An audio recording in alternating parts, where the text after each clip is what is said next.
No, that's not correct. That's not correct at all. I'm getting ahead of myself. I'm talking about it's the Patreon bonus, but it's not the Patreon bonus. Man, my camera's all wonky. That's okay. That's okay. We'll still get through this together. I think I can make it. So glad you are here. Bob was just listening to the radio show that I just finished up on Q100. And I ended the show with Rob Zombie covering Grand Funk Railroad's We're American Band. It's a fantastic song. Some of the older folks, though, don't like it. You know, you get people in that crowd listening to that radio station that are 75 years old that were like 25 when that song was made popular.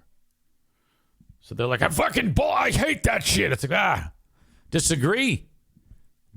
Breathe new life into the song.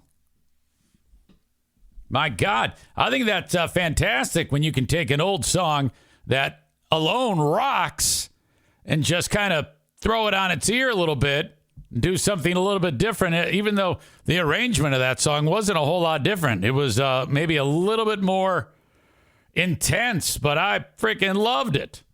The Grand Funk Railroad version is heavy as shit. We're an American Band. I'll never forget it. When I was a kid growing up, we had like 45s. Some of you know what a 45 is.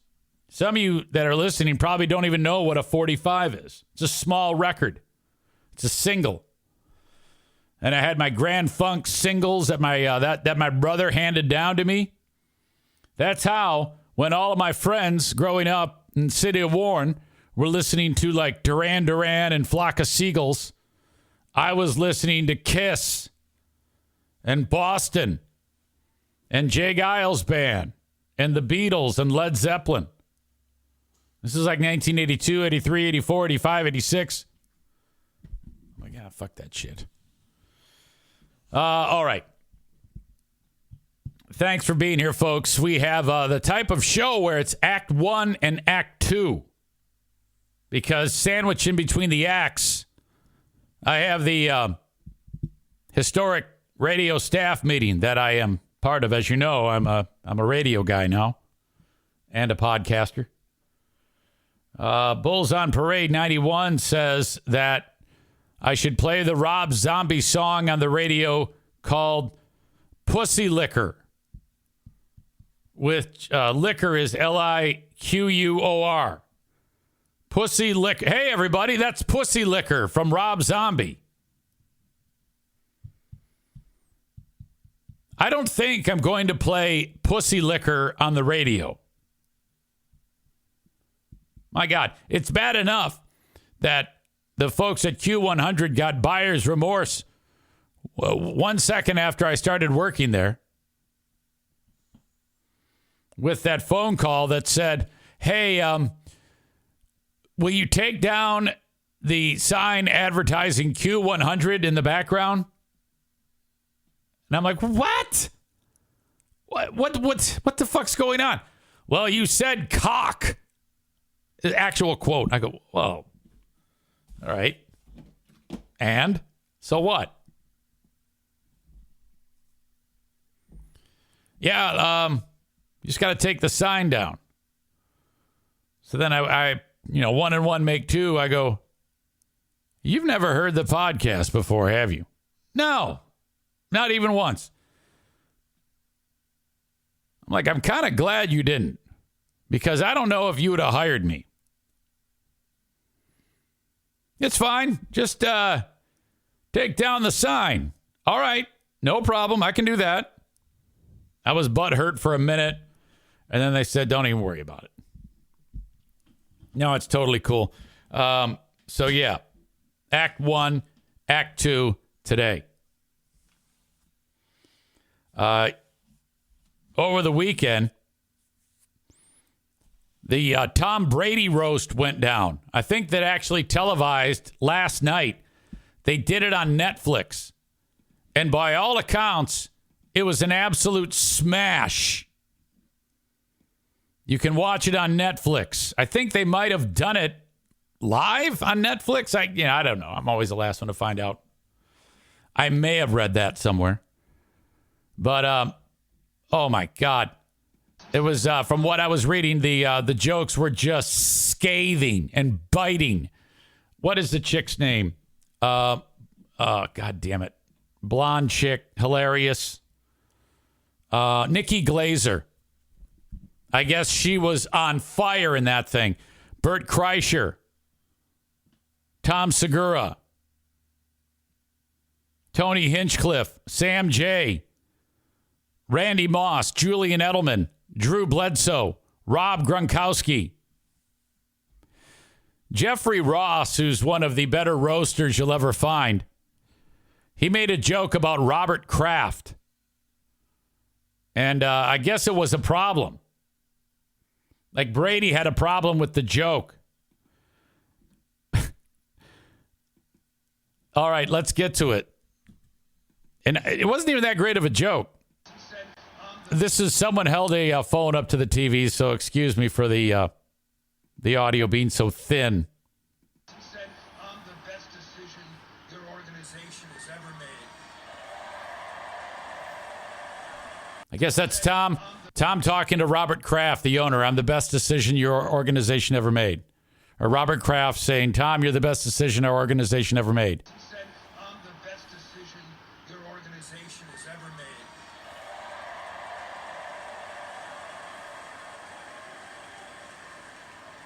Would you like a massage?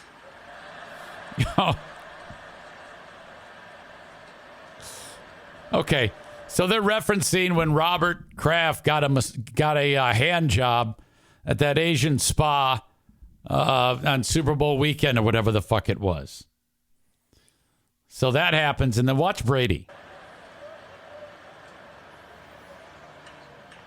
I love Robert Kraft. I love that shit again. Okay. Brady leans in and says, "Don't tell that shit again." I love Robert Kraft. I love that shit again. Okay. Or don't say that shit again. Oh my God. Kraft. I love that shit again. Okay. What? Wait a minute. How the fuck is that too far? I mean, that's pretty much par for the course of any roast. I think that was, in case you missed it, because it was super quiet, I understand. Jeffrey Ross referenced Robert Kraft getting a massage. Brady leans in and says, "Don't say that shit again." Oh, no. That's kind of a bunch of bullshit if you ask me. There was all sorts of jokes about Brady and Gisele Bündchen, and he didn't seem to respond that way at all. It's like everything was fair game. Ross is the roast master general. It says Ross came on stage to roast Brady, and one particular joke seemingly ticked off Tom Brady. And it was that one right there. Ross is talking about how Brady was selected by the New England Patriots, 6th round of the NFL draft. So Tom became a Patriot, moved up to New England, and on the first day of training camp, that scrawny rookie famously walked into the owner, Robert Kraft's office and said, "I'm the best decision your organization has ever made. Would you like a massage?" Wow. My God. This was all because of Kraft and others charged with solicitation as part of an anti-sex trafficking investigation into several Florida massage parlors. Prosecutors ultimately dropped a misdemeanor charge against the Patriots owner after courts blocked the use of a video from secret cameras installed. So they were going to show the video of him getting a hand job. You see, this is what money will get you. And you have that much money, you can make that go away. And that's what Robert Kraft did. I think that's weak as shit that Tom Brady would get butthurt about that joke. I mean, all the other jokes that were made about his marriage and the mother of his children. Oh, yeah, you can let all those go, but you can't say a word about Robert Kraft. Fuck that shit. He made his bed. He lays in it. You can't say that shit again. I don't like that at all. And I'm a Tom Brady fan. That's kind of a bitch move, in my opinion. Molly says, Tom Brady has the face that I could hand and not feel remorse. I'm not sure that I know what you mean there. Maybe rephrase that. Maureen says, after all the jokes about his divorce and Giselle, and that's what makes him mad? Exactly. That's what I'm saying. Isn't that ridiculous? Molly meant to say, face I could backhand. So she could hit him.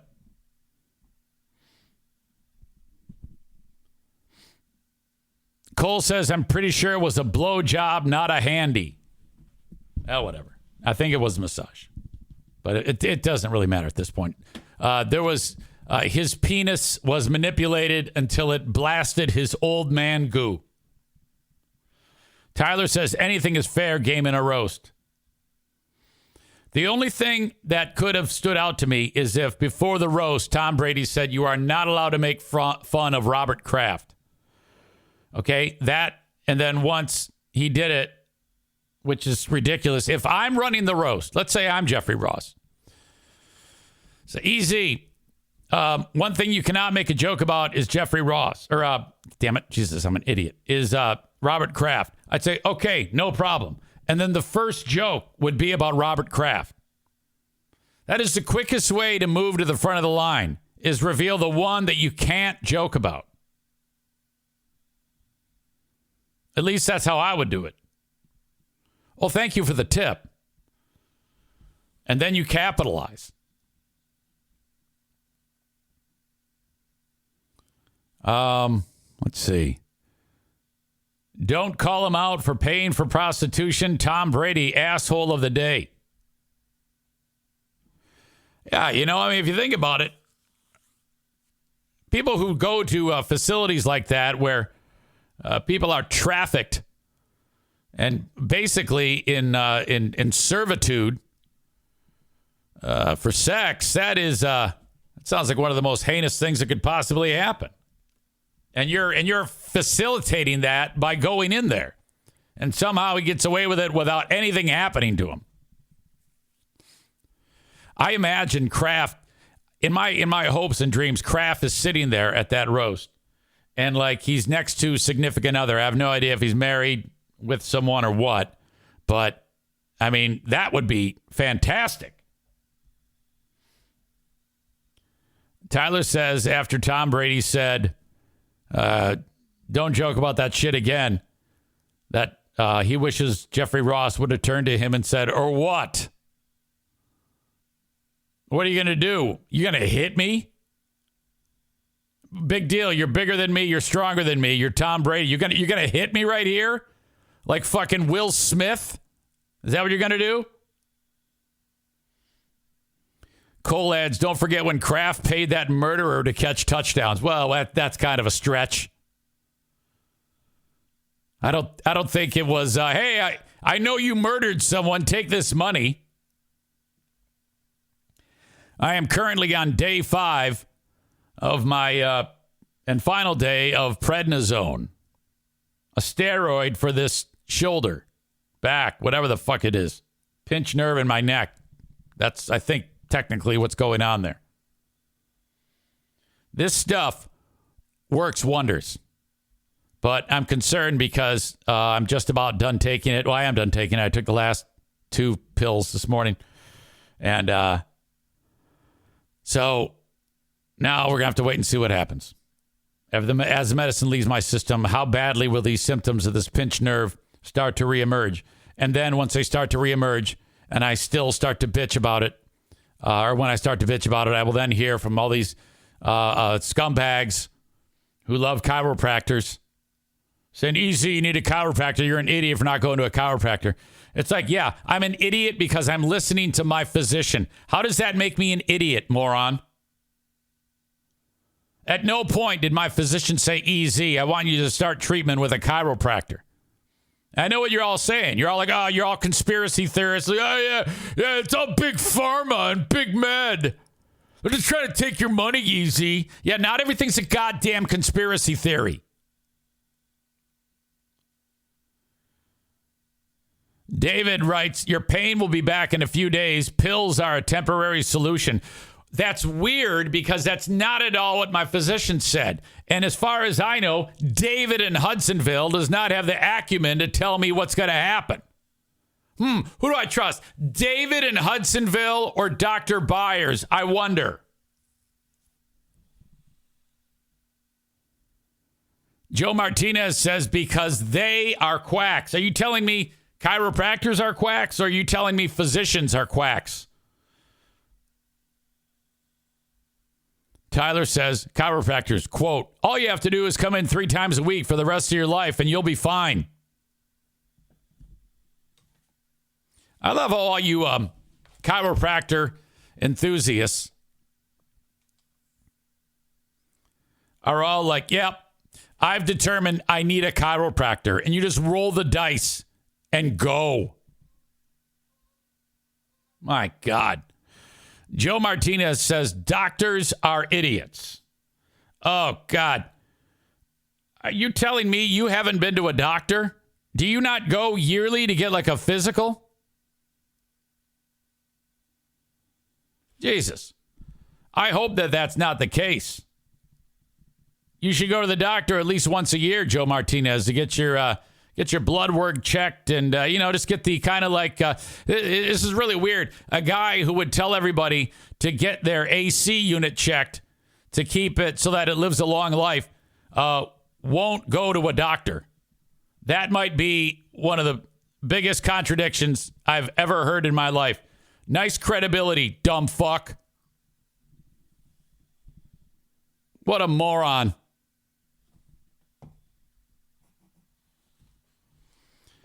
The steroid, what it does to me, though, I've noticed, is you pack on the pounds.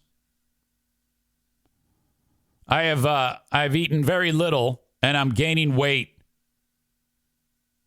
I don't know what type of weight it is, but I think I have a higher ability to pack fat on because I feel swollen up, and I can't stop drinking water. I'm so goddamn thirsty all the time, and I looked it up. Side effects of, what the hell is that? Did I say this was called again? This steroid I'm on. Prednisone.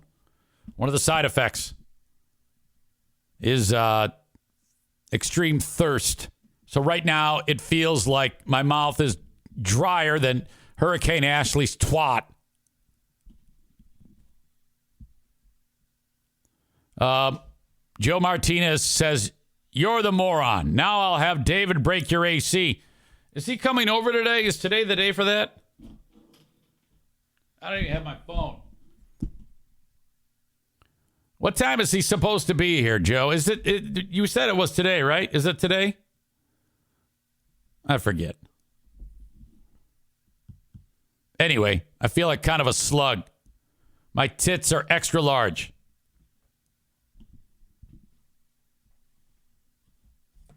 My God. Yesterday was our day for family pics.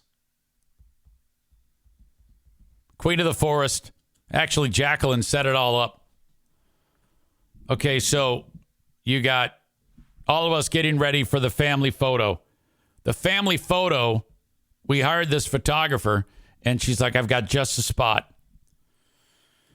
And I'm thinking, old red barn, meadow with wildflowers, river, one of the Great Lakes, pretty swamp. I don't know if there's such a thing as a pretty swamp, but you get the idea. And I was a little bit confused because we pulled up to a gravel pit or a gravel yard. So as we are walking into the facility, this is a business, and there's a gate and these giant 10-story high piles of gravel. And it says, monitored 24 hours, no trespassing. So I stopped. I said, hold up.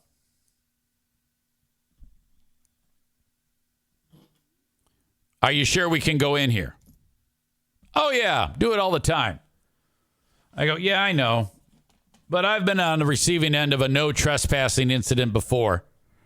And especially around here, if you trespass in an area where it says no trespassing, that's about as bad as like mutilating a puppy in the town square. Everybody hates you. Trespassers are as bad as murderers around here. I think that might be everywhere. This is a business. So it's right on this, right on the edge of Lake Michigan. So this is an area called Lake Makatawa, which feeds right into Lake Michigan. And these barges show up and they put gravel on a fucking thing and they take it out and they move it to other parts of the lake, or they pull out of the trucks, or the barges come in and drop off more gravel. It's really fucking weird. She's like, I'm telling you, it's all good. We're going to get some fantastic images in front of piles of gravel. Now, I will say this. She was right. They look fantastic. Tyler says, I know exactly where you're talking about. I got the urge to run up that pile of gravel, by the way. It was huge. There's a sign that says, stay off the gravel. Photographer, nice young lady. She goes, okay, you line up. You put Pooh Bear in your arm. And then so we're all like crowded around. She's getting ready to take the first picture, and she goes, uh-oh. And she can see it before we can see it because our backs are to the entrance. She goes, cops are here. And I'm like, I fucking told you. What the fuck? And they pull right up, and they're quick. And they stop, and the vehicle like skids to a halt. And the dude is just looking at us. And we're all turning looking at him. And then he puts it in reverse. He backs up. And he drives away. Now he's still on the property. But now we see the back of his car. And he's driven away from us. He puts it in park. We go, I think that means we're okay. And so we were a little freaked out that we were going to get busted for trespassing. And the thing is, I was this close to taking a pee. Because you know me, I got to pee like every 20 seconds.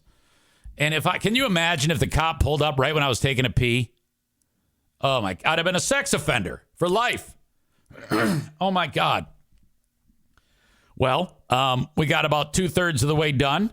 And then cop then backs out of that spot and frickin' leaves. Just left. Didn't even say a word to us. But for a while, we're thinking, oh, shit, we're dead. This is it. Madison, see, we're in transition. This is, we get the pictures taken, and then we got to help Madison move. Madison's moving out of college house to this house for 2.5 weeks, and then moving back into another college house for more drinking and whatever. She's moving in with a friend. Well, this is unbelievable. There was, when they signed this lease a year ago, it was Madison and another chick. Let's just call her Stella, and 2 other girls. Well, Stella's kind of a problem child. And Stella went ahead and slashed the neighbor's tires. Some crazy shit, some boy or something like that. And everybody knew that it was Stella who did it. Well, they ratted her out. And so Stella found out that they ratted her out. And then Stella's like, you guys got to move out of the house.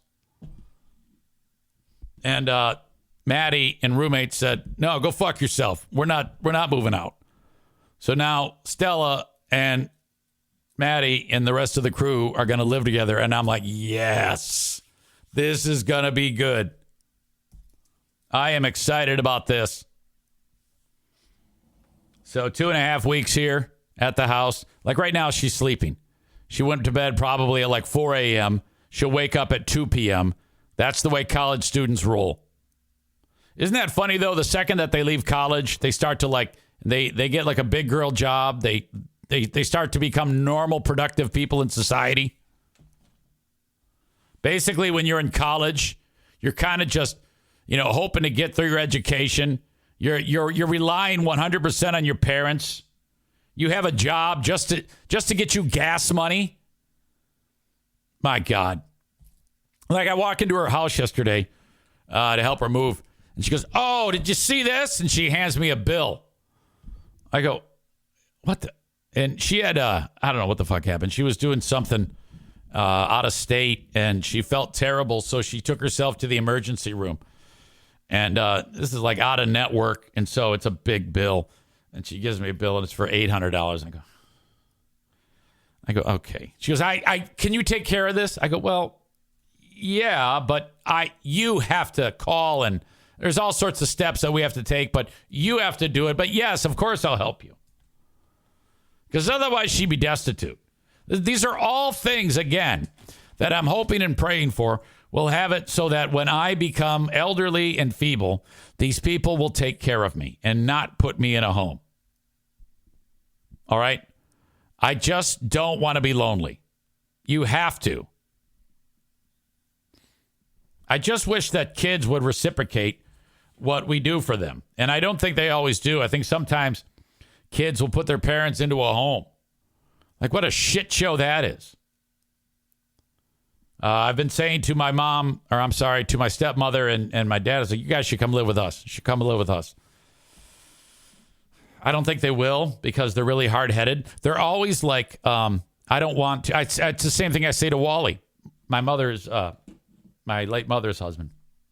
I go, you need to move in with someone. You have 3 kids. Move in with one of your kids. Oh, I don't want to be a burden. I don't want to be a burden. It's like, how is it you have that attitude? You're not. You're not. And even if you are, who gives a shit? You raised those people from a very young age. It's supposed to work out where they take care of you. You did it early on. You took care of them, which was much more of an undertaking than it is for the elderly. Come on now. Joe Martinez, still 5 stories behind, writes, with all those drugs you're taking, you'll be in a home. Try to keep up. We're talking about the next topic. And go get your fucking heart checked, you stupid loser. Megan says, what if you ended up with Wally and your dad and Joanne? Oh, that'd be awesome. I would love that. I would love that. I look forward to the day that I can bring more people into this home. We do well with this. Okay? We would put people downstairs. I'd put like a walkout of the basement so they could just come and go as they please. It'd be fantastic. We have 3 families living in here. I love it. That's why with that whole thing, Gretchen Whitmer says, hey, I want you to take in the refugees coming from Mexico or people that are seeking asylum. That's me. Come on in here. Bring them to me. I want that. All right. So where was I? Okay, so Madison is here. That's kind of burning on my brain. 2.5 weeks with us. I expect little help around the house. Cole says, just get an elevator. You already have a hot tub. Megan says, how do you feel about taking in a 13-year-old and sometimes his friends? Nothing wrong with him. He just eats all the food. Oh, I know it. It's ridiculous. My God. All right. So family pick went off without a hitch. After that, it was taco bar. We're good to go. The Griffins win yesterday. This is big for your old pal EZ. The Griffins win in Rockford in convincing fashion. 4-2. They win that series. They now move on to the division finals. They will take on either the Milwaukee Admirals or the Texas Stars. Milwaukee was a first-place team, but they're being shitty lately. Last month and a half of the year, not so good. Losing the first 2 games of the series to the Texas Stars. Game 3 of that series is in Milwaukee on Wednesday. If Milwaukee wins, that will extend it, and who knows when the Griffins will play. If Texas wins, I expect the Griffins to play sooner rather than later. Don't know when. If Texas does lose or if Milwaukee wins on Wednesday, the Griffins will not play this coming weekend, which means your old pal EZ is going to go back up north to work on refurbishing the outhouse.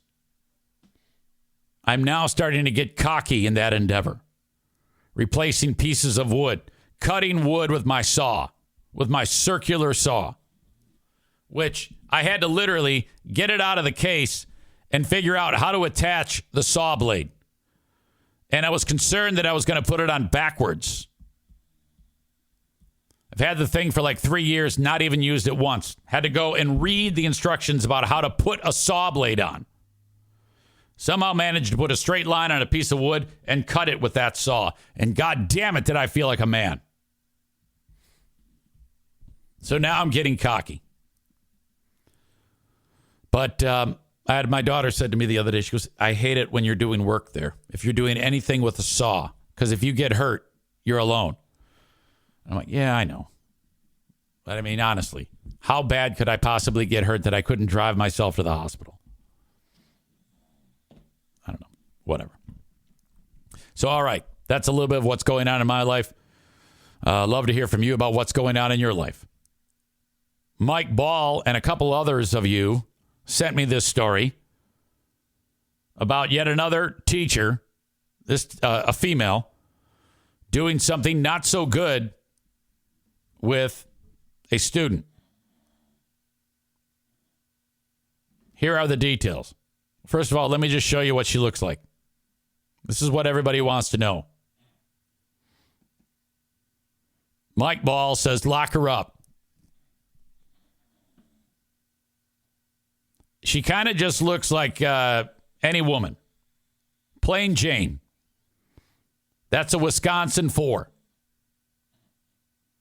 That's a Grand Rapids 1.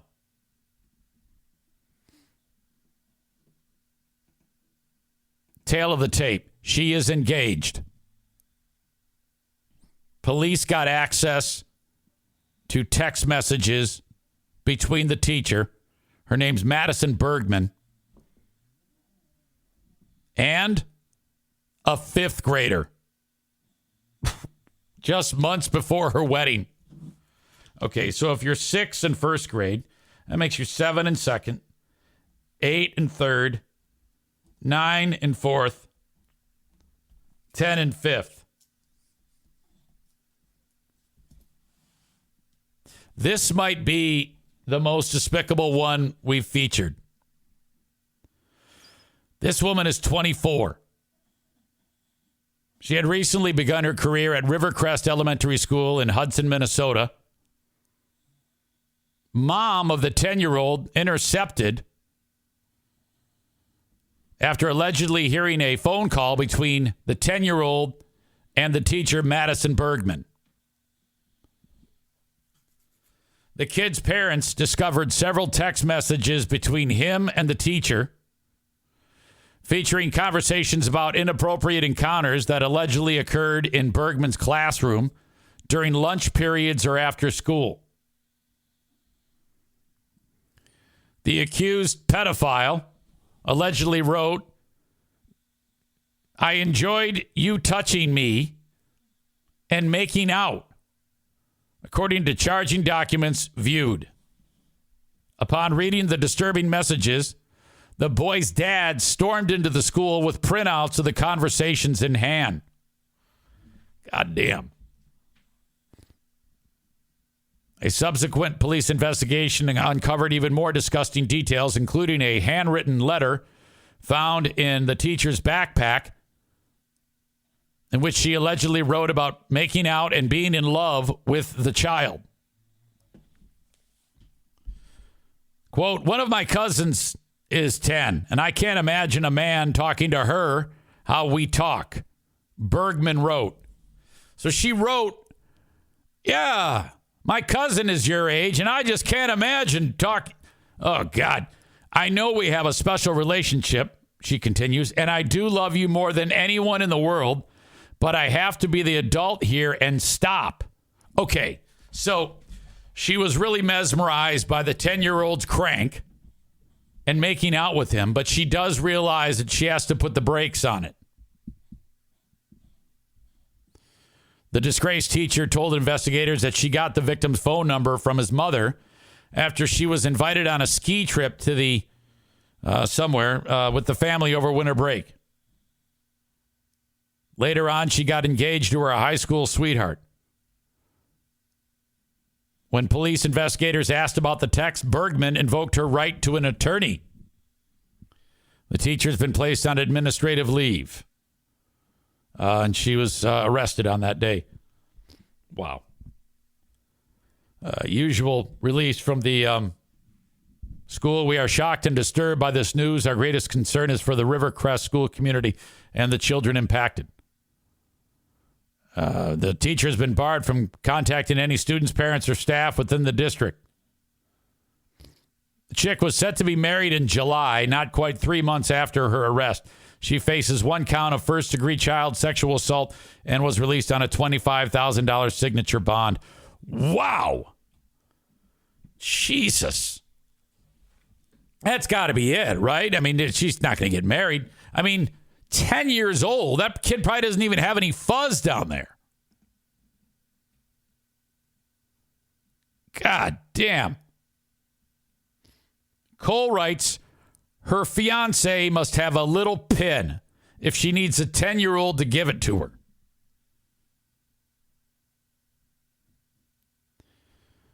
Maureen says, good Lord. Chris says sick bitch. Cole says she needs to be hotter. This one might be guilty. Tyler says definitely lock her up.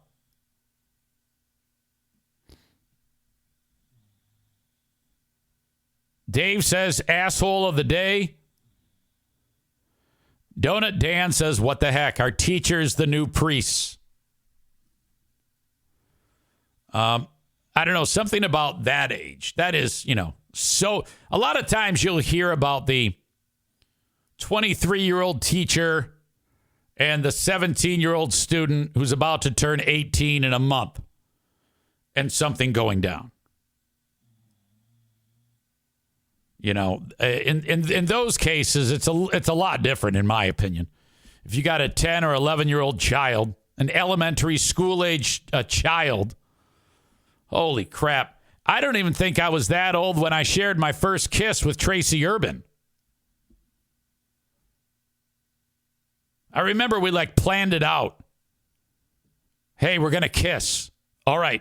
And it was at catechism. Religious education. I think I was in 7th or 8th grade. And we walked to a secluded spot and kissed for the first time. And I'll never forget, I went in so hard, we bashed teeth. It was like, oh no. I had no idea we were doing. We're still friends on Facebook. Though we don't talk about kissing each other. Tyler says 10 is pretty crazy, but this kid will be a legend among his peers for the rest of his school career. So what's going to happen now is the school is going to get sued. It happens all the time. Now, this is only great. I mean, it's still great, the amount of money that they're going to get. But if you're the 17-year-old dude who becomes a legend that way, and then, who was the one guy? What was his name? Ramsey Youssef? Mary Kay Letourneau? Ville Falau. Ramsey Youssef is the one who tried to blow up the Trade Center. Ville Falau. Same thing. Affair, Mary Kay. They ended up getting married. She's dead now. He got millions of dollars for that deal. Very, very strange story. Shocking to me. All right. Chicago cops are not going to discipline 9 officers who made an oath to extremist group, the Oath Keepers. The mayor of Chicago and Chicago PD Superintendent Larry Snelling had earlier vowed to get the department rid of officers listed on the anti-government group Oath Keepers rolls. But now they're turning around and saying, we can't prove it. This stood in stark contrast to the zero tolerance policy that they ended up putting out. Chicago police is a mess. In a joint investigation, Extremism in the Ranks, WBEZ, the Sun-Times, and the Organized Crime and Corruption Reporting Project found 27 current and former Chicago cops whose names appeared in leaked Oath Keepers membership records. 9 remained on active duty, some with troubling disciplinary histories, according to public records. If you're in a police force in a city like Chicago, and there's all sorts of incidents of police brutality and violence, the last thing you want is the Oath Keepers. You got a perfect opportunity to clean that shit out. And they're like, we decided, no, we're not going to do that. The city of Chicago's inspector general had called on cops to keep the promise on Thursday. The Chicago inspector general, Deborah Witzberg, told WBEZ she would review all the work that the Chicago Police's Bureau of Internal Affairs had done in the cases of the individual officers who appeared on Oath Keepers membership rolls. The 9 active duty cops who appeared on the rolls are so-and-so, so-and-so. So it doesn't matter their names. But for some reason, they're letting it go. Unlike many other extremist groups, the Oath Keepers membership rules bar anyone advocating discrimination, violence, or hatred toward any person based upon their race, nationality, creed, or color. But some of the cops who appeared on the group's membership list have faced accusations by members of the public of racist profiling. One of the cops got a 3-day suspension after he replied to Inglewood community activist Deborah Payne's email request for charitable donations by telling her, "I have no desire to help inner city poor people." Well, I mean, who would, really? The guy was accused by black men of using racial slurs during traffic stops on 2 occasions, but denied it and was not disciplined. In one case, the cops accusers said the incident on the West Side in 2014 left him scared to be around white people like that, especially white cops. That's just great. Go to Chicago, and 9 of the cops on their force are tied to the fucking Oath Keepers. Sounds like the former Zaniacs. They could be cops in Chicago. My God, that is ridiculous. Folks, as usual, I want to say thank you to the folks watching on Facebook, X, and YouTube. It's time for me to let you go, though. The full show is available on Twitch. Stitch is no more. On Twitch after 11:30 when I come back after the radio staff meeting for Act 2 of the Eric Zane Show podcast. So thank you so much. And join Patreon as well for 7 days. We got a Big Fraud Thursday coming up featuring Who Are These Free Beers and the Ben and Eric Patreon podcast. It's going to be awesome. I'll see you there Thursday. Sign up for free. Patreon.com/Eric Zane. Now, Twitch and Facebook brought to you by Irvine's Auto Repair, Grand Rapids Hybrid and EV. X brought to you by Blue Frost IT. The open and live stream of the program comes your way from TC Paintball. Online at tcpaintballgr.com. We'll be announcing Paintball Award number 25 before you know it. That's fantastic. If you want to book your own event at TC Paintball, just head over to their website and check it out, tcpaintballgr.com, for more information about how you can book your event, birthday party, workplace team building, neighborhood kids getting together, maybe a bachelorette party, whatever it may be. You're just a fun time out. TC Paintball is a destination fun spot for families and friends. tcpaintballgr.com. Also fun this weekend, racing at Berlin. BerlinRaceway.com. I think we've got something going on with Mother's Day, which is Sunday. Am I reminding you of that? Berlin, at maybe take your mom to the races.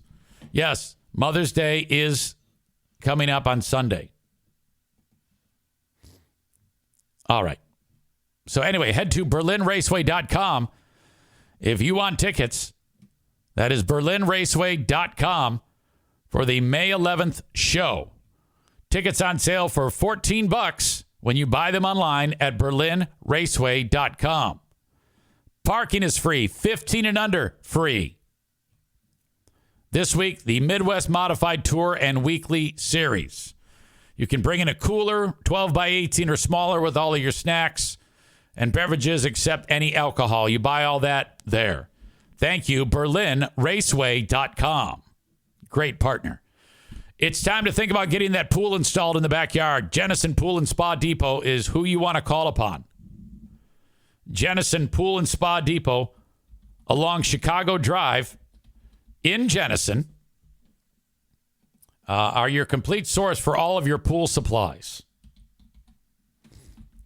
You can find them on the south side of the street with the blue awning in front, the Jennison Pool and Spa Depot.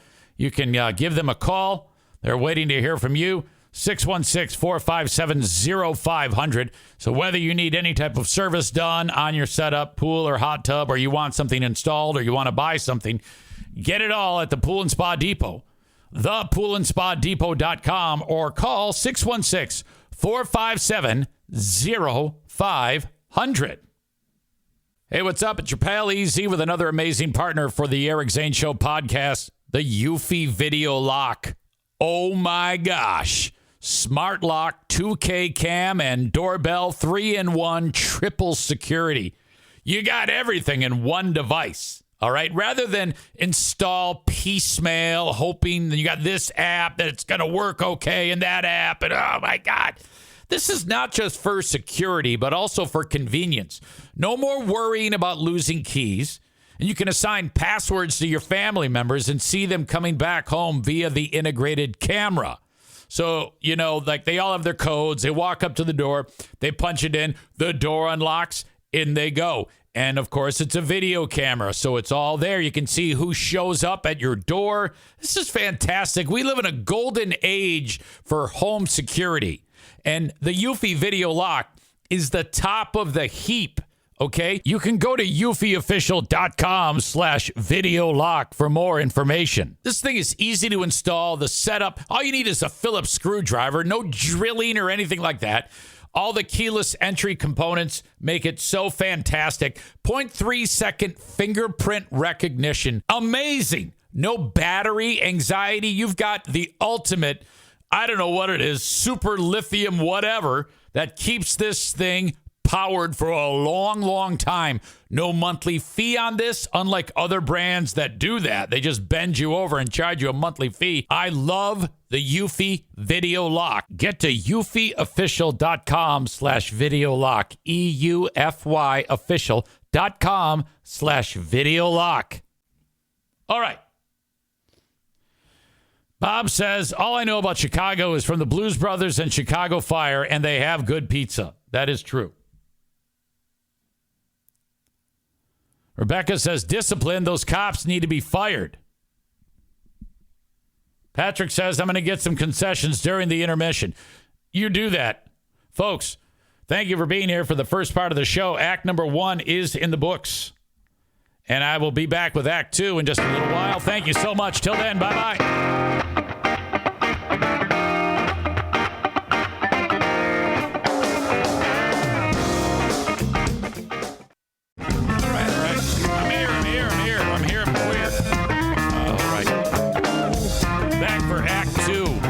Of the Eric Zane Show podcast. Thank you. The meeting went off without a hitch.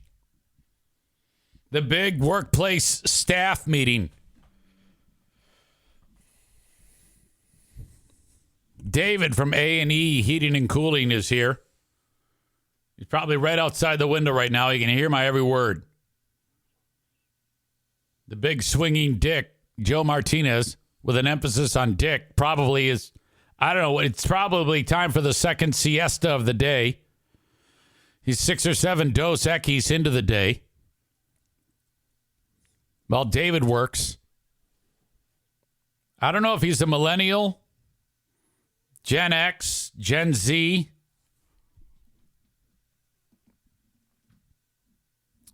Story that I was focusing on, I talked about.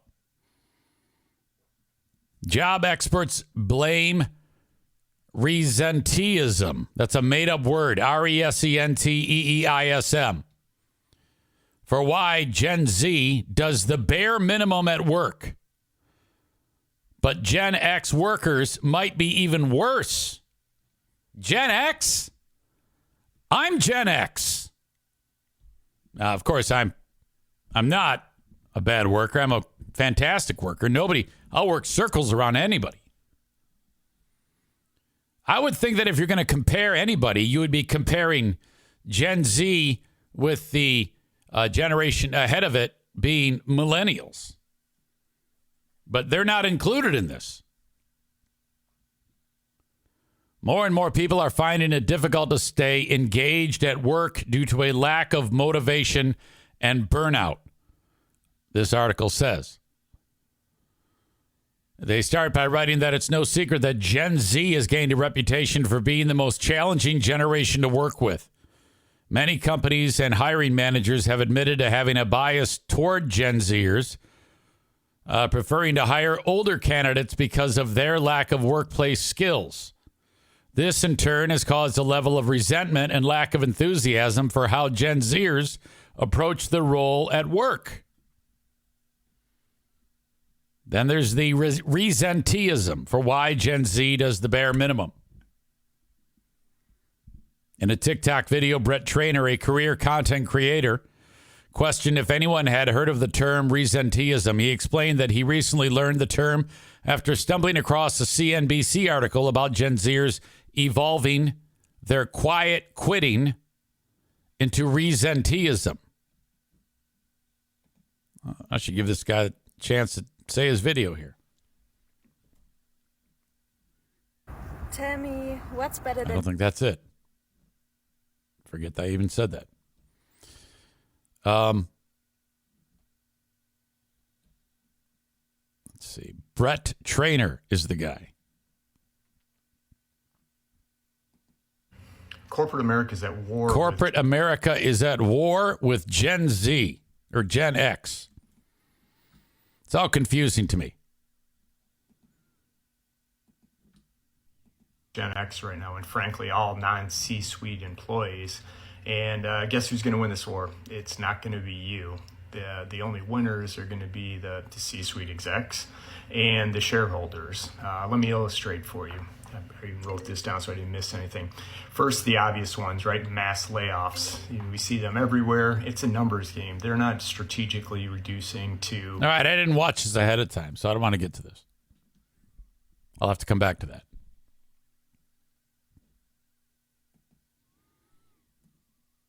But that seems to be what's going on right now. Gen Z gets a rap of quiet quitting. In 2021 and 2022, employers admitted that quiet quitting had become a significant trend in which employees subtly disengaged from work and did the least they could get away with without drawing attention, often due to dissatisfaction with work conditions or company culture. However, a new trend has emerged: resenteeism. I'll say this. That whole idea of, okay, I'm fed up, so I'm going to do the bare minimum. That's actually very, very good, because there are going to be people who don't do it that way, who think that that's crazy, because it is. And they'll do all the things that all the other losers who only want to do the bare minimum will do. They'll do all the shit that the rest of everybody else doesn't want to do, and they'll stand out, and then they'll work their way up. That's what you have to have. You have to have those losers. If I'm that age, if I'm a Gen Z person or a millennial, and I've got a handful of people who are quiet quitting, I'm like, well, this is a great place to be. What an opportunity. I am surrounded by losers. This gives me an opportunity to work that much harder and really stand out. And the next thing you know, boom. You're working your way up. I love that. When I started in radio, I was working at Z93 in Saginaw. And this is what I was approached with. EZ, there is a remote at the blood bank. We want you to go. Okay? All right, I'll do it. Okay, so you're not actually broadcasting live. And you won't get paid. Really? No, really. In fact, you won't even be doing much more than just walking around. Oh, why am I going? because you're going to be dressed up like Z-Cat. The goddamn radio station had a cat that was a mascot. You got to dress up in the fuzzy suit and put the head on, and you walk around, hey, look at me. You're a big cat. You're Z-Cat. And that was our mascot for the radio station. So the guy who's on the air, hey, come on down and see Z-Cat. And there I am, just waving, giving kids free shit. I'm talking. They go, you can't talk. Mascots don't talk, asshole. I did that shit for like 3 hours. I'm like, this is fucking terrible. Then I'm like, okay, I did it once. I'm thinking that's it. They asked me to do it again. Well, of course they asked me to do it again. But you know what? It became that much easier when they needed the next guy in the chain of command to take over overnights and then nights and then afternoons, then middays and then mornings. I'm glad that I did those jobs. There are still people like that today that are hungry. So about this term, resenteeism. It's a combination of resentment and absenteeism, where employees continue working in roles they find dissatisfying because they either cannot find a better suited job or they think they won't be able to. That always cracks me up when a young person says, well, they like look into their crystal ball and they figure out what the hell the world has in store for them. They haven't even lifted one finger to actually do anything to help themselves. Fucking get out there and move your feet, you asshole. An evolved version of quiet quitting. Not only are employees disengaged, but they carry a massive amount of resentment as well. In a workforce survey, 47% of Gen Z respondents say they are coasting by at work, with only 40% saying they are thriving. This is the opposite of all older generations, in which a higher proportion claim they are thriving in their roles. Old man's going to work circles around a fucking brat. I witnessed this myself at Bosco's Pub. We hired this fucking moron named Tim. And this guy was such a piece of shit, it was unbelievable. And he ended up crashing and burning big time. He got fucking fired as a fucking fry cook. And I'll never forget, I was working there part-time, and they get this guy, Tim, and he says, I can be there more than Eric. So they like, all right, great. So they bring Tim there, and I'm not even getting any calls. They won't even let me work. I'm like, what the fuck? So I didn't say anything. And finally, Tim crashed and burned. Easy. Can you come in? All right, I come in because the guy's working like shit. And, of course, I'm working circles around his ass. He's like 27 years old. I'm eating his lunch. He's a pile of shit. He ends up having a temper tantrum, flames out, fired. Boom, easy, back in business. I'll work circles around anybody, especially young people. They're the worst. My God. In addition to not feeling engaged in work, Gen Z also finds their responsibilities uninspiring. Gen Z workers report having the least meaningful work, 14%, least autonomy at work, 21%, compared to other generations. If employees want to try to escape these factors by searching for a new job but cannot find one, they may experience resenteeism. She said, adding that toxic corporate culture and excessive workload and feelings of burnout can all contribute to resenteeism. That's the thing. If you're at work and you're like a manager or you're a boss or something like that, you got to be careful because everybody's a huge pussy. So if you lose your shit about something, oh my God. Oh, they're going to hold that against you so bad. That's what happened with Ben. Ben got so goddamn pissed off at me because I was like, God damn it, Ben. What the fuck? It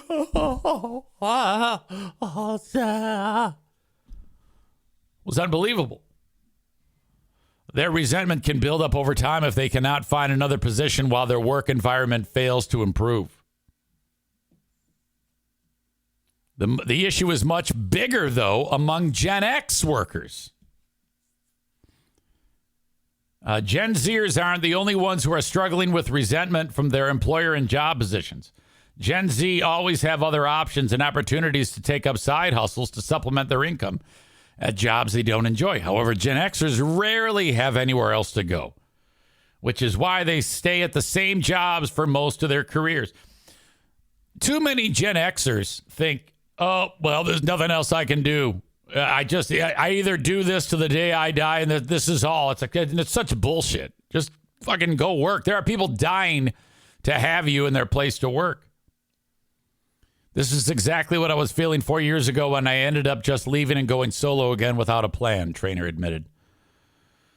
People are still underestimating the issue, and that is going to cause, because Gen X keeps dropping out, it's going to cause a leadership void. Trainer even acknowledged that companies and employers brought on this resentment themselves with the major layoffs and return to office mandates. So we're still picking up the pieces from COVID. I feel like at 53, soon to be 54, I'm just now hitting my stride. That's how I feel. I feel there's so much fucking fuel in the tank that I can't even burn it all each day. Even after starting the radio job, getting up earlier, doing that, adding that to my list of things to do, I still feel like I could actually do more. I think that if I find myself just sitting still, looking at my fucking phone or watching TV, that I'm like, God, I hate this. We had Madison, we had the kids over yesterday, and it was dinner, and there was a little bit of time before we were going to go get ice cream. I had 15 minutes to kill, and I'm like, I don't want to do anything right now other than go and do podcast shit with my time, working ahead, which just frees me up in so many amazing ways. My God. Stevie writes 100% burnout for me. I hate that. I hope not, because that's bad. If you start to burn out, goddamn, it's a time to maybe let some of that go. I hate that you're I hope you're not dealing with that right now. Jesus. Let's see. Tornadoes have been moving through a portion of the United States. I know I got some audio playing right now in Tornado Alley. And it's going to continue, as I understand. There's just been a ton of shit going on. And this clip right here, I'm going to show you, is a tornado that is ripping through a building. Here we go. Audio check, video check. Wow. Wow. Oh my God. I don't think I've ever seen something so up close. It just leveled that building.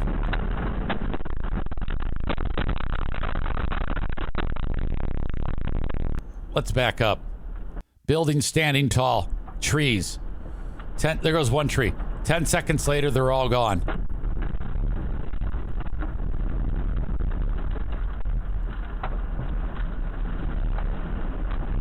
Jesus.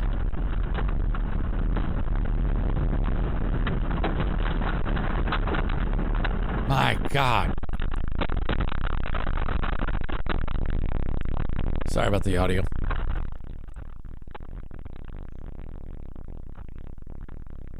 Fuck, I could never, ever even consider living in an area that gets that type of weather. That is remarkable. And this is the time of year when it happens, too. 'Tis the season for tornadoes in Tornado Alley. All right, moving on. Headline, fraternity boots bro who did something terrible at a protester at Ole Miss University. Seems like every time we turn around, we hear about what's going on with at various universities.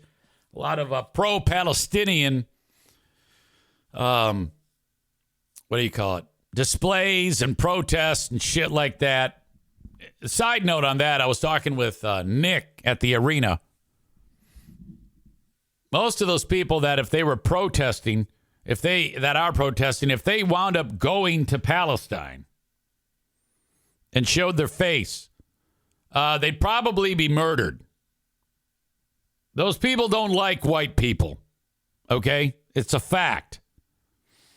It seems to me like a lot of the protesters, I mean, I understand why you're doing it, but I just cannot get past the fact that this is a goddamn war with an opponent that mingles in with women and children.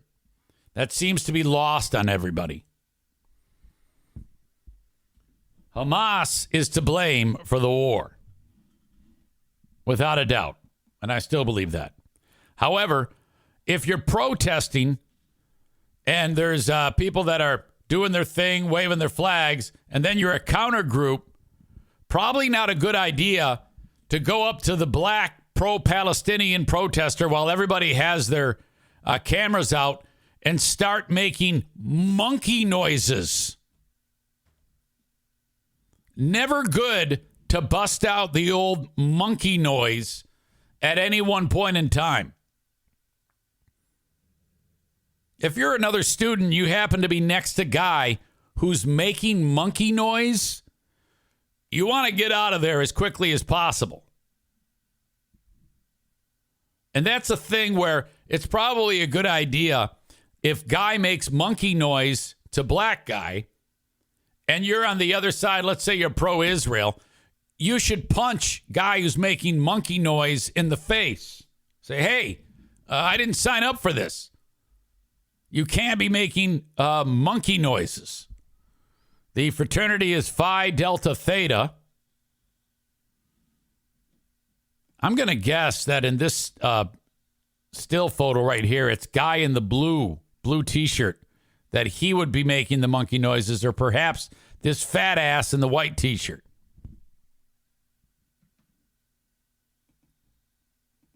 I'm not sure if there's video. I don't even know if I want to see it. No, I do want to. Jesus Christ.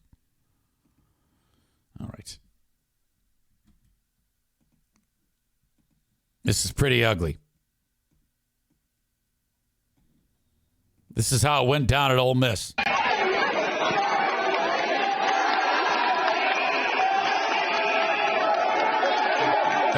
Okay, yeah, I knew it. It was that guy right there.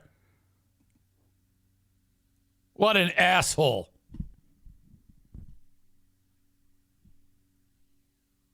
How horrible is that? Now everything's frozen up. Probably for the best. Representative Mike Collins, he wrote, Ole Miss taking care of business, which that's weird.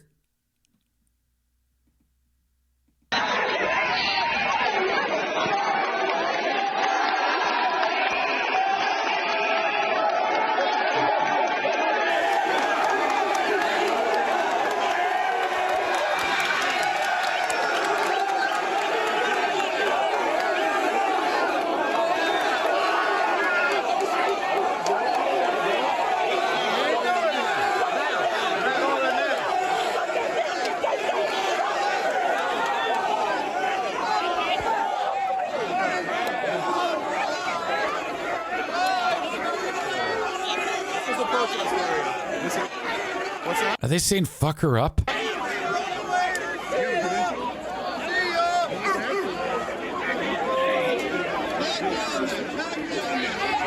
This is one of the uglier things I think that I've seen in a long time. And what does this guy mean by Ole Miss taking care of business? He must think that that's a good thing. Yeah, you don't want to be attached to the clip of the guy making monkey noises and then say that Ole Miss is taking care of business. How is that okay? Well, anyway, the guy that was making the monkey noises is out of the school. He's done. James J.P. Staples. Can you imagine being the mom and dad of that kid? Now, I don't know. Maybe they're like that, too, that type of ignorance. But if I'm, sitting around enjoying my day, drinking my coffee, and, oh, look at it. There's one of my kids making monkey noises on the camera, I'm like, holy fuck. I mean, that might actually make me want to punch him in the face. How do you become so fucked up? The racist actions in the video were those of an individual and are antithetical to the values of Phi Delta Theta and the Missouri Alpha chapter. The responsible individual was removed from membership on Friday. It was unclear whether the unidentified man would be allowed to rejoin the organization at Ole Miss or any other chapter in the future. The fraternity's announcement came just days after the school launched a student conduct investigation into at least one student as a result of the racist counter-protest encounter. The jeers were especially vicious towards the black female protester who separated from the rest of the protest encampment as the group of mostly white male counter-protesters mocked her, quickly went viral after they hurled taunts like Lizzo and lock her up as she was guided away by police. All right. Now, she's not doing anything wrong. Okay? She's there exercising her right to free speech. She's not happy with the war in Palestine. I get that. I don't think we need to be in a spot where we need to be treating people like that because of their opinions on Palestine, though we differ mightily, my opinion, with those that are protesting on college campuses. But I would never dream of treating somebody so fucking disrespectfully.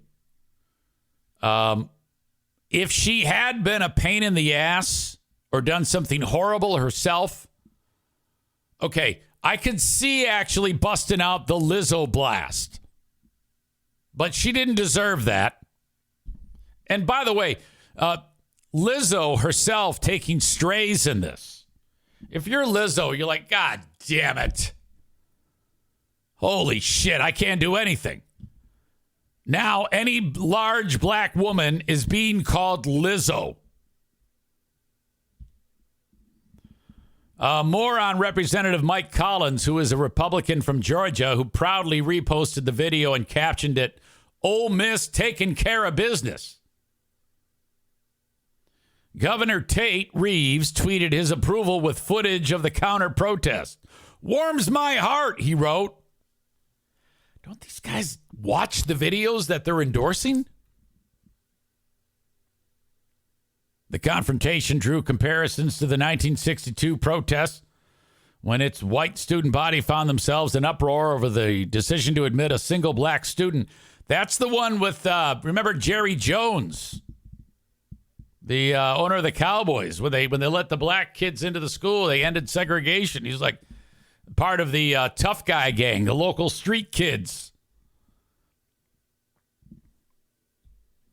That's really sad to me. It's upsetting that it's upsetting that racism is still that pervasive. It's upsetting that these elected officials would not condemn this.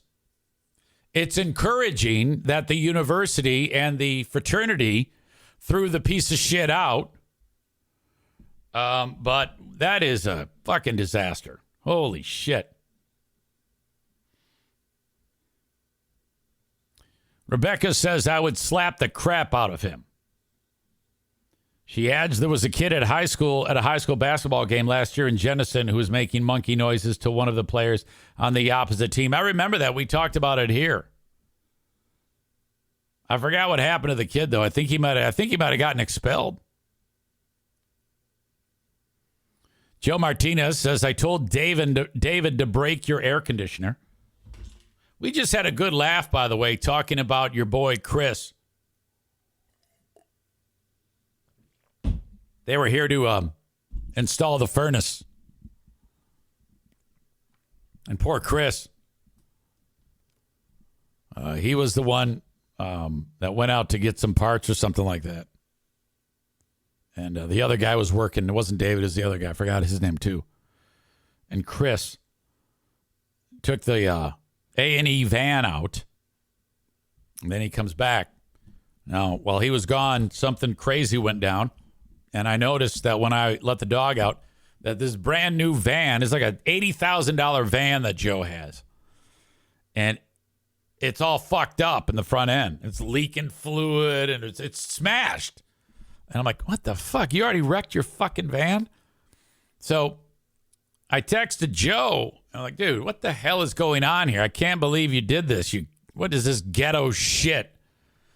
And he had already found out about it, but I thought it was an old, like it didn't just happen. I thought it had been a while since he's just driving around a beat up. He's getting it fixed or whatever.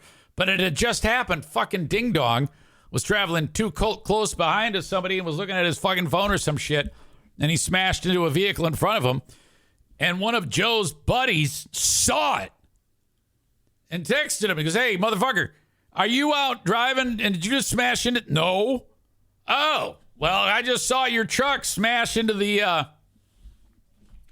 into somebody on 131, and the dude's getting out. He's like, oh, God, there's smoke rolling off the thing, and holy shit, what the fuck? So Joe had a bad day. Well, that guy had a bad day. Joe says, now I need to replace your air conditioner to make up for it. Well, whatever. I'm just glad you're there. Yeah, I can't remember whatever happened to a kid at the high school for making monkey noises. Oh, my God. So my kids would never dream of that. And if they did, I would actually punch them in the face. Okay? That's what would happen. But I think you really got to be a real piece of shit. I guess your kid can become a racist from other kids somehow if they're hanging with the wrong kids. But for some reason, I always blame the parents for how they raise the kids. Like, it's a learned behavior. Okay? If the parents did their job and told the kids about how to treat people who don't look like you, and everybody did it appropriately, we would have a lot. And you know what? It's going to take a few more generations, I think, of more of the racists to die out and less teaching the young people about how to behave and treat each other for us to have a better place to live. That's how I feel. By the way, speaking of treating each other, Trump is coming back again. I heard the story on the news today when I was doing the radio show. He is making Michigan a 100% target. And now I'm hearing ads on the radio. I'm hearing ads on the podcasts for Trump, Trump, Trump. In fact, on my podcast. Now, I don't control the ads that show up before my podcast. Basically, there's a team of people that works for Red Circle. And whatever, Pepsi says we need 100,000 downloads. And then they put Pepsi in with various shows. Mine doesn't generate 100,000 in a week, but they'll take my 20, and then someone else's 30, and then someone else's 40, and someone else's 10, and there you go. So Trump is going around saying, I want 1 million downloads. So don't be surprised if you're listening to the podcast, if you hear some pack running an ad on my show. Just know that I don't have any fucking thing to do with that. So he's going to be coming back to Michigan because he's got to win Michigan. And right now it's a toss-up. Speaking of elections, I'm waiting to hear back from Joe Spalding. I'm going to call my pal, actually I got a number here. Remember Lucy Ebel they're trying to oust Lucy Ebel for Ottawa Impact, Ottawa County Board of Commissioners. Well, the guy running against her is Christian Kleingens. I'm going to bring him in right now to talk about this on the show.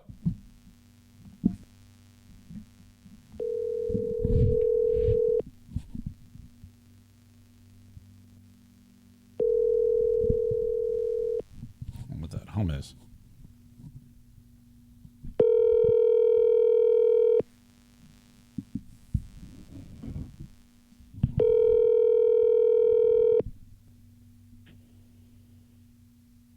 Oh. Hello? Hello? Hello, is this Christian? Can you hear me? Yes, I can. Is this Christian? Yeah, this is. Hey, Christian, I'm podcasting right now. It's Eric Zane. Joe Spalding said I could call you. Oh, sure did. Yeah, that's perfect. Christian Kleingens, welcome to the show. Thanks. Glad to be here. Am I saying that right? That is correct. So I've been talking since this all started, January of, not this most recent January, but the one before that, about Ottawa Impact on my show here, the Eric Zane Show podcast, and the audience is all caught up to speed.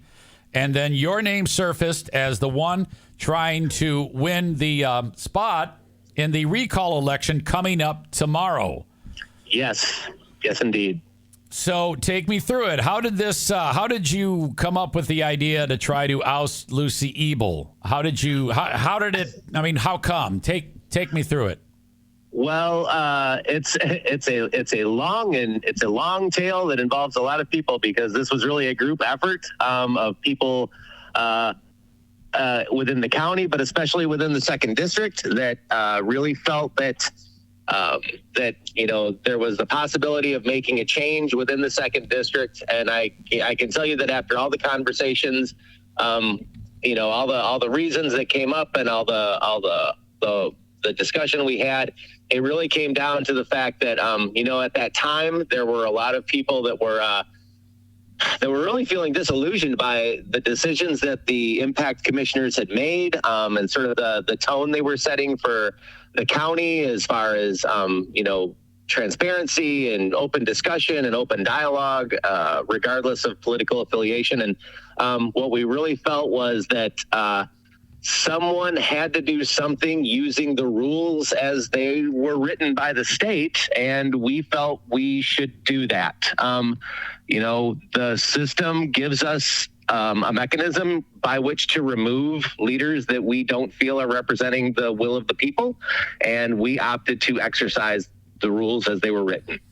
As this is percolated, how far in the process of the current administration in the county, how far into it was when you were kind of like, okay, I think I have to do this? Was it right away?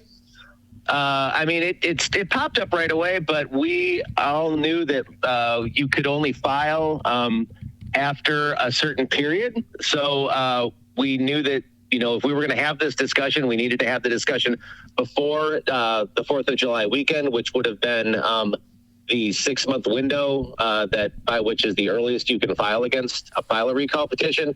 And we felt that it was really expedience was necessary, because we had a feeling that, the decisions coming down weren't going to slow up in their intensity, and they have not.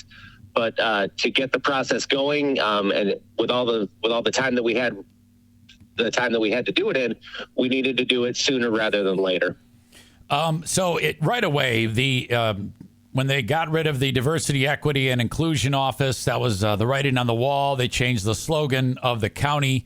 And this all comes from revenge politics, as it's been described. How do you feel about that term, revenge politics? I feel that they had an agenda, and they were very clear about, what they were going to do. For everyone that paused to kind of like look into them prior to the Republican primaries in 23. They telegraphed exactly what they were going to do. We've been very upfront that they did what they said they were planning. So no one should have been really surprised. But I don't know if it's revenge. As I pointed out during a live event a little while ago, it was, COVID caused a lot of trauma, and people process trauma in different ways. And so I do feel that there are a group of people, within the county who are still in the process of trying to negotiate that really not very good time in our national global history. And this was a way that they felt that they could exercise control over what they saw as an uncontrollable situation. And it truly was. I mean, how do you deal with a pandemic that defies borders and defies rules? So this was a way to exercise control that none of us felt we had during that period. So as far as revenge, I'm not sure. I don't like the term per se, but I certainly, I'm empathetic to the motivations they had. I just don't agree with them at all. Some have talked about how if you are elected in the recall election on Tuesday against Lucy Ebel, and people are voting now, I guess absentee, that's already started, that would sway the power because there's a majority of people that are influenced by Ottawa Impact that are on the board. This would now take that away with you being added and Lucy Ebel being removed after the recall election. So, I mean, take me through that. I mean, there's a lot riding on this to a lot of people. Well, yes. We feel, the staff that's helping me and myself feel that we understand that, like, the addition of another voice of, another alternative voice to the majority will not significantly alter the paradigm. They will still have over the majority of the board to kind of do their will. However, we do know that, it has been an exhausting stretch as far as like watching these decisions go down with a 9-3 or a 9-2 or a 10-2 or an 11-1 decision. One more vote is just one more vote of conscience and open-mindedness towards our county's governance. Also, there are a lot of candidates who have filed in both parties to run in the upcoming primary. This will definitely give everybody else's campaign a significant boost, because it shows that a thoughtful, understanding and empathetic campaign can change the conversation and can bring about the change that we're all looking for, which is to get a little bit more balance back to the process. When you look back on the things that have happened, there have been a lot of like with the health director and the way that wild ride. Is there anything that you look back on almost like in an armchair quarterback sense? Christian Kleingens, who's running for the second, is it second district? Is that what I'm saying? Yeah, second district, right. Correct. In the recall election of Lucy Ebel. Does anything stand out to you as, oh my God, I think that might be the biggest problem that I've witnessed with my own eyes from the perspective of you watching from home? It's, the things that I look at are not maybe there have been a lot of very controversial decisions. There have been a lot of decisions that have definitely brought attention, both locally, statewide, regionally, nationally, to our county. The things I look at the most are the fact that, we have lost the amount of talent that we've lost within the county administration over the last year and a half is staggering. The amount of institutional knowledge and institutional memory and just understanding of how county government works is severely staggered right now, because it was by the new year, it was an understood fact that the three counties that surround Ottawa County were like bird dogging for our people, because we have a very competent group of professionals that help administer the county, and they were in a situation where a lot of them left because they did not feel that there was a lot of support for them. That when I look at things that are the most impactful to me, it is how much talent and how much knowledge we have lost over the last year and a half because of this, and how much time it's going to take to reestablish that understanding of how things work. County government is an incredibly complex thing, and it has a lot of professionals that devote their lives to it. And to try and replace the people that have left because they felt the county administration wasn't working for them is going to be a huge hurdle to overcome. That's the big thing that I look at. it doesn't seem like this is a job for the faint of heart. Those meetings have become quite a roller coaster, and you have to sit there and listen to people tell you what they think. Are you up for that? Because there's going to be some people who don't like you just for that you're a Democrat. They're going to be disgusted with you, and the fact that if you are successful in ousting Lucy Ebel, that's going to be a little bit tough. I mean, how do you feel about that? I'm really well aware of it. We've already, felt some of that kind of heat during the campaign, and I understand. This is a passionate issue. Between COVID and this, and I mean, it would be nice to have a little bit of time so that we can kind of take the temperature in the community down a little bit. But people are passionate about this, and I get that. I wouldn't be doing this if I didn't feel very strongly in the rightness of what I was doing. But that's the system that we have. Everyone gets their voice, and I will not deny anybody their voice. I mean, we don't block anybody on our campaign website because they disagree with us. We measure who we debate with based on the facts that they bring to the table. But that's, people have that right. That's a very tangible right that we need. But as far as like talking and like dealing and working with people, I'm willing to work with anybody of goodwill, regardless of political affiliation. I've knocked on the doors of libertarians and Republicans and uncommitted voters during this recall effort, and have had good conversations with all of them. As long as we kind of stick to looking to where we can talk about the things we don't agree with each other on, and maybe find some common ground that we do agree with each other on. But it's everybody's right to express themselves the way they want to. I do know that measured conversation gets more done, but I won't deny anybody the opportunity to state what's on their mind in the best way they feel they can. I'm looking at your website, Kleinjans, and that's Klein, Kleinjans, Jans, Kleinjans for countycommissioner.com. In the About section, it describes all this stuff about that you've done over the years. So if anybody wants to check that out, they can see that you're from here for a long, long time. You've lived in District 2 for many, many years. Can you tell me one thing that you're like the most proud of, that no matter what happens, if you talk about it, there's a smile across your face, and you want to just tell everybody whatever it is that's on your brain that you're most excited about in your life? In my life, it's actually, I posted about it on our campaign webpage just the other day.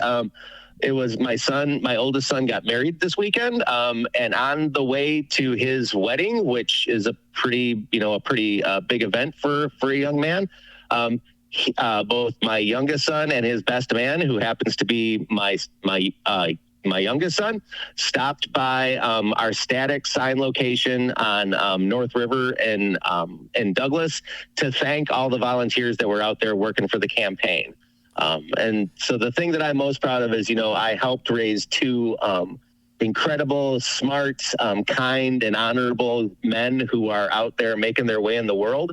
And that they had they're thoughtful enough that on the day my son's getting married, they took the time to stop and thank the people helping me. That's really nice. That is really, really nice. I had to give my daughter's hand in marriage to my son-in-law, and that's tough sledding for dads. I'm sure that you were probably you and the missus were very, very emotional at that wonderful thing, and that's a big one. When you have a child getting married. So congrats to them, and I know they're going to do great. Oh, I believe so. Yes.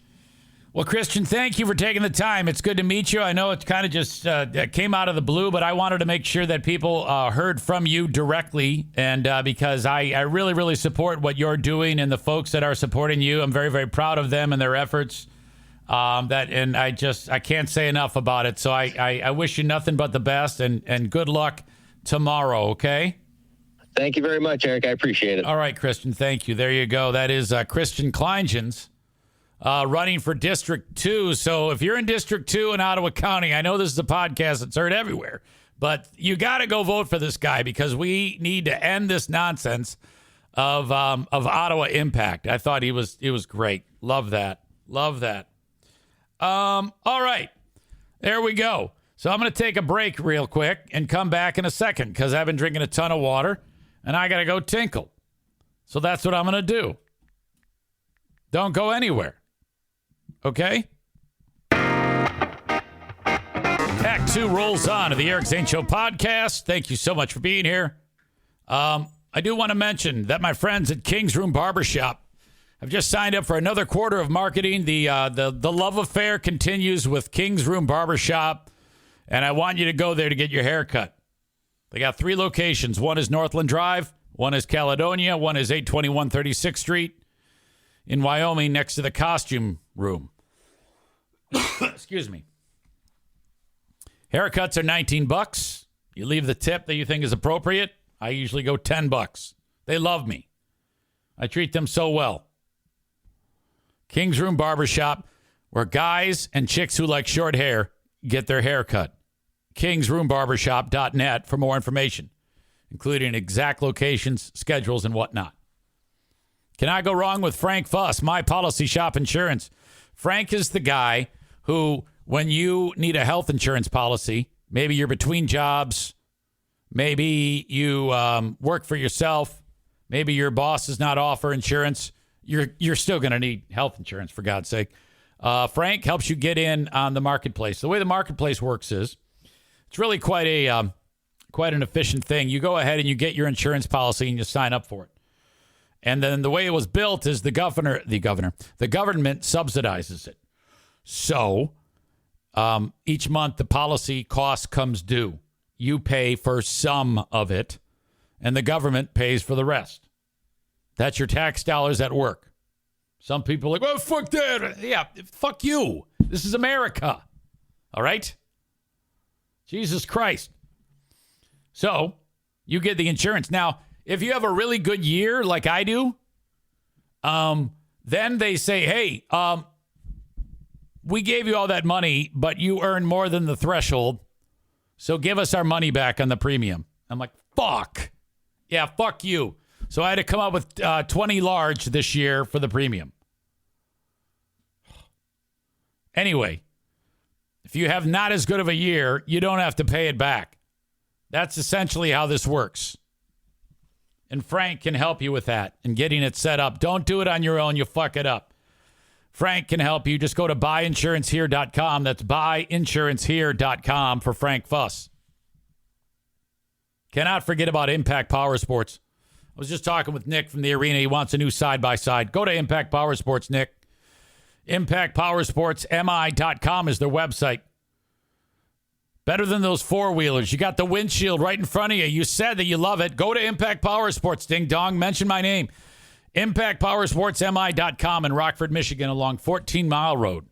Thank you so much.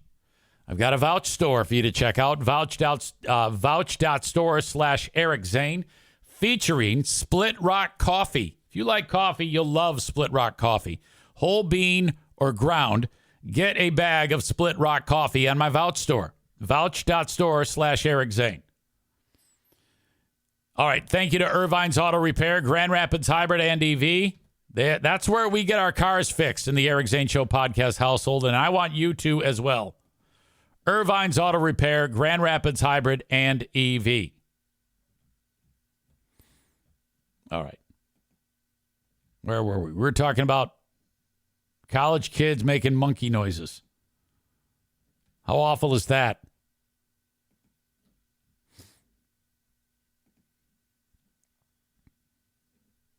There's other stories I want to get to, too. This one involving fentanyl. I had a conversation with Doug from Bosco's. He was in some pain. He was in the hospital not that long ago after he fell down the steps. And the doc said, we're going to give you some fentanyl. And he's like, you can't give me that. It's illegal. He's like, well, this is hospital-grade fentanyl. This is the good stuff. This is what you're supposed to take. Street fentanyl is what you don't want to take. This story involves street fentanyl. hazmat crews had to be called in. Breaking news, details coming in on a bizarre discovery in Northridge. I'm Michelle Fisher. And I'm Jory Rand. 2 bodies and a white powdery substance were found in what's being described as a human-dug cave. Let's get right to Eyewitness News reporter Amy Powell live in Northridge. Amy. Jory, Michelle, developing. It looks like she's on fentanyl. Story. We just received some new information from the fire department about this case. As you mentioned, the bodies of 2 men were found here just off Lindley Avenue around the railroad tracks. You see Holy eating disorder, Batman. behind me. Now, authorities believe that these 2 men were possibly using drugs when their deaths happened. Now, take a look at some of the video we shot just a little while ago. The fire department crews were called to the scene this morning, finding the bodies at a homeless encampment inside what authorities describe as a human-dug cave with a white powder substance, possibly fentanyl, next to them. Now, they immediately called in a hazardous materials crew to investigate. Here's what the fire chief told us just a short time ago. Our first arriving resources found 2 adults unconscious. They were determined dead, and upon further discovery, we found a white powder, which, with the assistance of our hazardous materials squad and our joint hazard assessment team, we determined to have portions of fentanyl. So we're able to mitigate that, secure it. We'll be disposing of that. That's the shit where if, you accidentally ingest any of it, like breathe it into your nose, like while you're removing the bodies or something like that, it's like you're dead. The coroner was here a short time ago and removed the bodies of those 2 men. And the coroner, of course, will determine exactly what caused their death. Like when you hear about, hey, a load of fentanyl was found with, it's so much that it could kill 300 million people.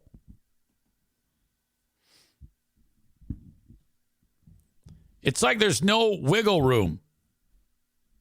Back when if you look at the evolution of drugs, back when pot was a big deal, people would smoke pot and they'd be like, "Oh God, this is so terrible. It's so bad for you." And then people started like snorting cocaine, and that's a little less wiggle room. Some people snort cocaine and their body can't process it and their heart just explodes. That happened to Len Bias. The Boston Celtics drafted this guy in the 1980s. He was like a great basketball player. They drafted him with their top pick. So he's hanging out with friends after the draft. He's wearing the Celtics baseball hat. Someone goes, "Hey, Len, let's celebrate. Take a bump." They chopped out a rail. Here you go. And then he's like, "Oh, wow, holy shit." And then his heart exploded. Dead. Heroin, same thing. Fentanyl, though, is like the worst of the worst. Now, I don't know if they were thinking maybe they were ingesting something else and it was laced with fentanyl. I mean, I don't know shit about drugs. Are people selling fentanyl as something else? Saying, "Oh, you're going to love this." Or are they like, "Hey, I need fentanyl"? I know so little about this. Because if you're a drug dealer, you don't want your customers dead. Right? I don't know. I think they're going about it all wrong if that's the case. I think it also, we need to point out the fact that in a lot of these homeless people situations, people that are homeless are usually not exactly the healthiest. You oftentimes see people like, "Oh my God, yeah, we got to go help the homeless people." It's like, I don't think we can help the homeless people. I think that I don't think that they want to help themselves. I mean, like let's say we had all the money at our disposal to go help the homeless people. And we said, "All right, hey, you guys, none of you are homeless anymore. We're going to build each of you a house and you're going to move into it." And then as soon as they get into it, they'd say, "Where are the drugs?" "Oh, we don't have drugs." "Well, fuck that." And you say, "Yeah, that's the only stipulation. You can't be in this new house if you're stoned. You got to be rid of drugs." They say, "Well, fuck that. I'm going back outside." That's the life that's going on there. These people don't want to help themselves. Kenny writes, they're mixing it with other drugs and not telling people. That's the basics of it. Oh, my God. Well, that's a terrible business plan. You know? I mean, that only works with things like Lucky Charms cereal. Like when you get a box that's like got more marshmallows. Almost said mushrooms. Don't they make a box that's just the marshmallows? That's what I'm talking about. I would buy that. I would buy if it was none of the little pieces of oat cereal and just marshmallows for breakfast. I mean, why not? And the colors that comes out of your asshole, too, when you eat that. My God. You're literally shitting a rainbow. Joe Martinez giving me shit because I'm on drugs. Joe is his latest battle he's picked is against medical professionals. He says now that he does go to the doctor once a year, but they want to give him shots for things like, like tetanus, flu, hep, COVID. He won't do it. And I'm like, okay, so you just go to the doctor and then they look at you. And then what if they tell you there's something wrong? Are you going to follow their advice? Yes. What if they say, Joe, hey, you got cancer. You need to take this medicine to try to get rid of the cancer. What are you going to do? Are you going to listen to them for that? Then why not listen to them when they say to you, hey, here's your vaccinations. Take these. He says it's all bullshit. I don't understand. You're telling me that if a doctor says to you, Joe, we found cancer in your body, you're going to need some type of a chemotherapy. You'll just say, no, thank you? Because I don't know if that's a good idea. So then I said to him, I go, well, I'm on all sorts of medicine. And he's like giving me shit about that. It's like, well, I've got an enlarged prostate. My options are get it removed or treat it with medicine. That's it. I don't have any other options. I'm depressed. I have to take an antidepressant. All good. Everything's fine. I've got an injury to my neck, a pinched nerve. Steroids are relieving the pain. It's working. All these things make me the wonderful soul that I am now. God bless medicine. I got my hepatitis vaccine. I've got my tetanus vaccine. I've got my shingles vaccine. I've got my COVID vaccine.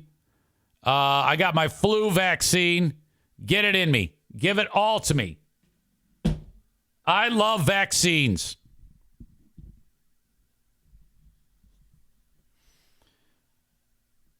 Joe says, if you would have beat your meat more, you wouldn't have that problem. He also says, if they give you a flu shot, for what? The strains are not the same. Ladies and gentlemen, we are dealing with a medical guru here. Forget going to the doctor. All we need to do is call upon Joe Martinez. He seems to have the answers. I certainly hope that your lovely Maria, your daughter, does not have these retarded views on the world when it comes to your lovely grandchildren. I am certainly hoping that the stupidity gene ended with you. Hopefully, her and your fantastic son-in-law will just go, oh, yeah, thanks for the input, Grandpa. Thanks for the input, Pop. We'll be doing our own thing over here, though. God damn, are you dumb? All right. I think my work is done here.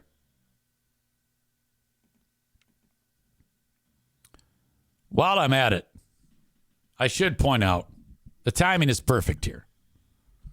Though he is a dipshit about modern medicine, there is no one more qualified to take care of my AC and furnace setup here than Joe Martinez.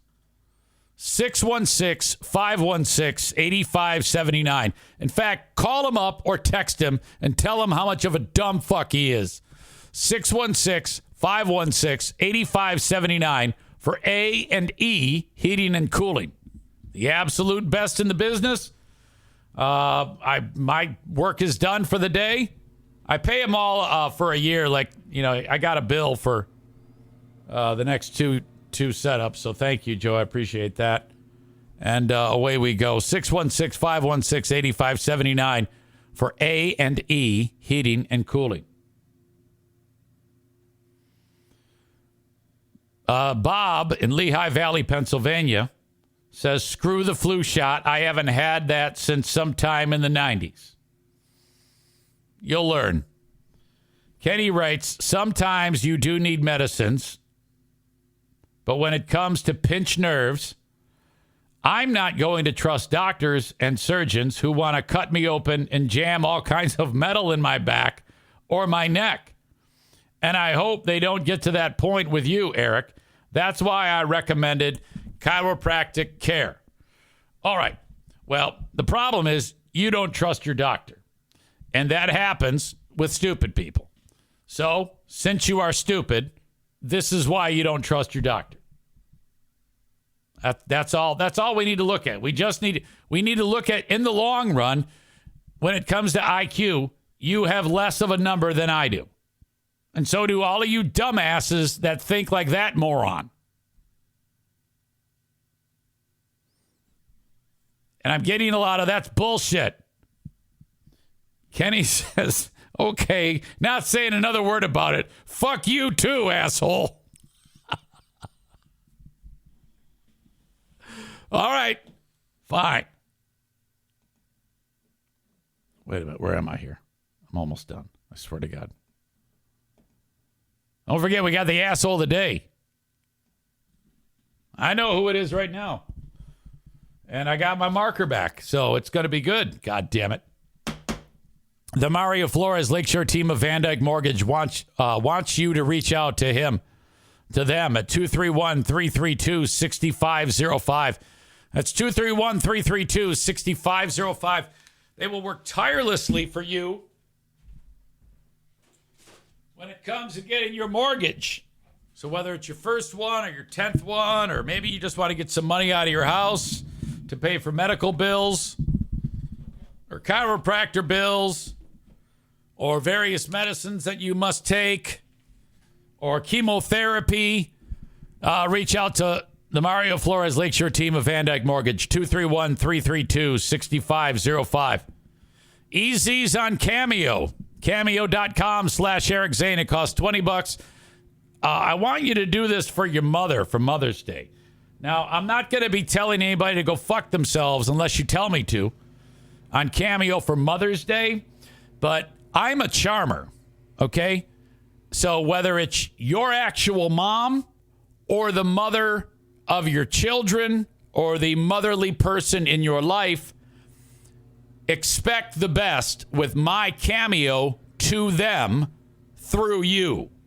So, within the sound of my voice, cameo.com/Eric Zane, I will be doing them all week long for moms. So add that to the mix of what you can get mom for Mother's Day or the mother in your life. Cameo.com/Eric Zane. I have t-shirts available at ericzaneshow.com if you want to buy one. And I, of course, also am looking for new sponsors whenever anybody wants to become a partner with the Eric Zane Show podcast. I am here for you. You know, I'm your guy.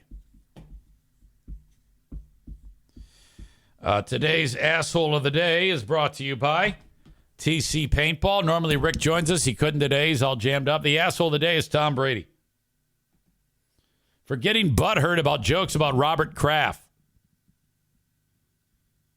There you go. That's your asshole of the day. Kenny's going to hire me for one for his mom. He says, quote, I heard from your son that you go to a chiropractor. Well, happy Mother's Day, but you're a fucking idiot. And he says, nah, no thanks. I would not do that to your mother. You're the one who's, you're sitting there and playing horrible Rage Against the Machine songs, saying, fuck you, I won't do what you tell me to your mom and dad, you sick fuck. I bet they still hate you because of that one. Yeah, go post some Bible verses, you dumb fuck. Jesus Christ. All right, there we go. Till next time, I'll talk to you, folks. Talk to you on Patreon. Have a good one. Thank you so much. Bye-bye.